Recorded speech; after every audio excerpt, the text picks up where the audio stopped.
वट सावित्री व्रत की कथा वार्ता। भद्र देश के एक राजा थे जिनका नाम अश्वपति था। भद्र देश के राजा अश्वपति के कोई संतान न थी। उन्होंने संतान की प्राप्ति के लिए मंत्रोच्चारण के साथ प्रतिदिन 1,00,000 आहुतियां दी। 18 वर्षों तक यह क्रम जारी रहा। इसके बाद सावित्री देवी ने प्रकट होकर वर दिया कि राजन, तुझे एक तेजस्वी कन्या पैदा होगी। सावित्री देवी की कृपा से जन्म लेने के कारण से कन्या का नाम सावित्री रखा गया। कन्या बड़ी होकर बेहद स्वरूपवान हुई। योग्य वर न मिलने की वजह से सावित्री के पिता दुखी थे। उन्होंने कन्या को स्वयं वर तलाशने भेजा। सावित्री तपोवन में भटकने लगी। वहां साल्व देश के राजा धूमसेन रहते थे। क्योंकि उनका राज्य किसी ने छीन लिया था, उनके पुत्र सत्यवान को देखकर सावित्री ने पति के रूप में उनका वरण किया। ऋषिराज नारद को जब यह बात पता चली तो वह राजा अश्वपति के पास पहुंचे और कहा कि हे राजन, यह क्या कर रहे हैं आप? सत्यवान गुणवान है, धर्मात्मा है और बलवान भी है, पर उसकी आयु बहुत छोटी है। वो अल्पायु है। 1 वर्ष के बाद ही उसकी मृत्यु हो जाएगी। ऋषिराज नारद की यह बात सुनकर राजा अश्वपति घोर चिंता में डूब गए। सावित्री ने उनसे कारण पूछा तो राजा ने कहा, पुत्री, तुमने जिस राजकुमार को अपने वर के रूप में चुना है वह अल्पायु है। तुम्हें किसी और को अपना जीवन साथी बनाना चाहिए। इस पर सावित्री ने कहा कि पिताजी, आर्य कन्याएं अपने पति का एक बार ही वरण करती है। राजा एक बार ही आज्ञा देते हैं और पंडित एक बार ही प्रतिज्ञा करते हैं और कन्यादान भी एक ही बार किया जाता है।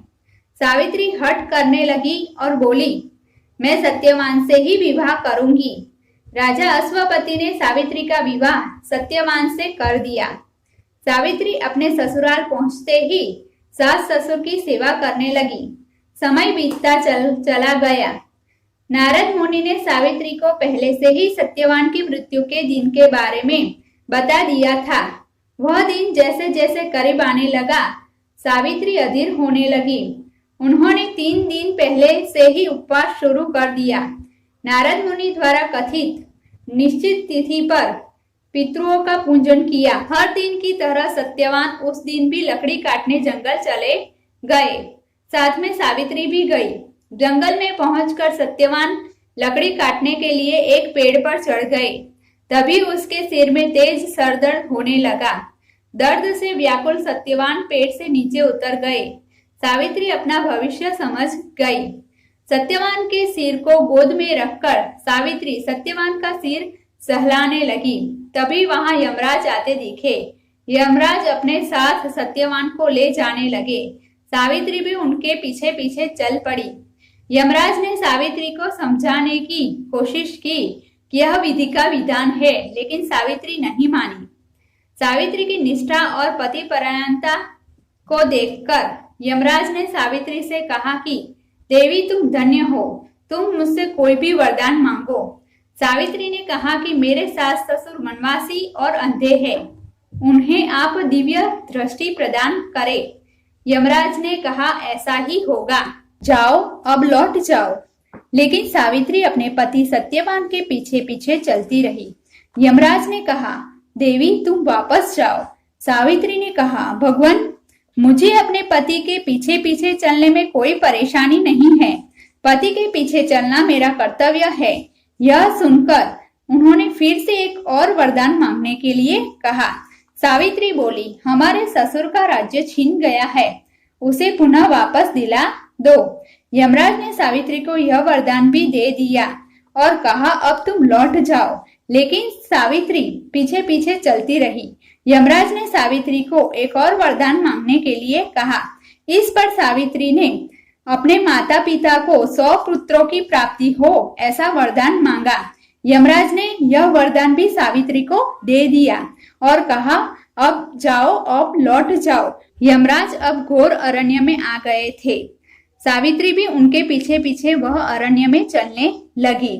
यमराज ने कहा सावित्री को कि अब तुम लौट जाओ, पर सावित्री नहीं लौटी और वो पीछे पीछे चलने लगी।